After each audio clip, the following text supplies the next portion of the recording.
नमस्कार बच्चों, मैं ड्रामा इंस्ट्रक्टर मुकेश कुमार। आज की क्लास में आपका स्वागत है। आज का हमारा टॉपिक है माइम इम्प्रोवाइजेशन। माइम यानी एक मूक अभिनय। माइम की जो शुरुआत है वो फ्रांस से हुई और हमारे हिंदुस्तान में इसको अगर देखा जाए तो भरतमुनि द्वारा रचित नाट्य शास्त्र में भी इसका विश्लेषण किया गया है। जो आंगिक अभिनय जो उन्होंने उसको बताया है वो भी एक माइम का पार्ट है। माइम में होता ये है कि बिना शब्दों के अपनी किसी भी प्रकार की एक्टिविटी अभिनय में जो होती है उसको अपनी शारीरिक और आंगिक चेष्टाओं के ज़रिए उसे प्रेजेंट करना ही एक माइम एक्ट कहला जाता है, यानी मूक अभिनय से कहा जाता है, जहाँ पर शब्दों की आवश्यकता नहीं पड़ती। सिर्फ एक अभिनेता अपने शारीरिक और अपने जेस्चर, अपने पोस्चर के माध्यम से, अपने मूवमेंट के माध्यम से अपनी कला को अभिव्यक्त करता है, उसे माइम कहा जाता है, मूक अभिनय।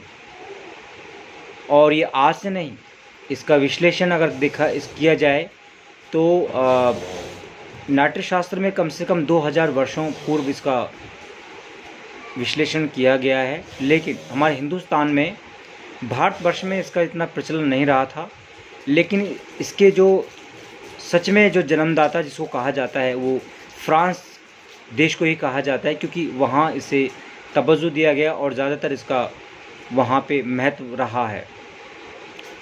माइम अभिनय में जब पर्टिकुलर अगर माइम एक्ट की बात करी जाए तो सांकेतिक भाषा, जहाँ पर अपने शारीरिक द्वारा, अपनी चेष्टाओं द्वारा, अपने अंगों के द्वारा हम अपनी एक स्टोरी को अभिव्यक्त करते हैं, जहाँ पे कोई भाषा नहीं होती। आपकी शरीर की भाषा होगी, आपकी जेस्चर पोस्चर की भाषा होगी, और यहाँ आपके जो एक्सप्रेशन है, आपकी बॉडी मूवमेंट है, वो उसके अकॉर्डिंग ही वो मूव करते हैं।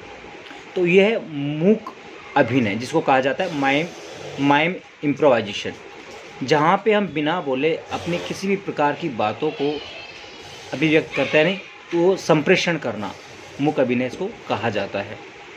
तो आज की क्लास में आपको शॉर्ट में मैं इतना ही बताऊंगा, क्योंकि माइम जो एक्ट है वो एक प्लेटफॉर्म एक्ट है, जहाँ पर स्टेज पर प्रॉपर तरीके से बॉडी मूवमेंट के साथ इसे किया जाता है, ताकि और बेहतर तरीके से इसे हम समझ सकें।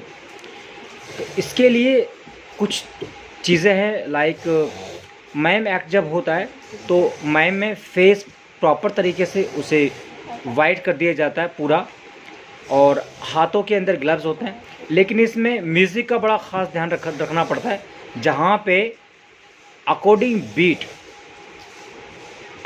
बीट एक एज एन एक्टर जब परफॉर्मर होता है, जो काम कर रहा होता है, एक्ट कर रहा होता है, तो उसे बीट के हिसाब से उसे जेस्चर, पोस्चर और स्टेज को उस पर मूवमेंट करना होता है। ये चीज़ों का ध्यान रखना होता है।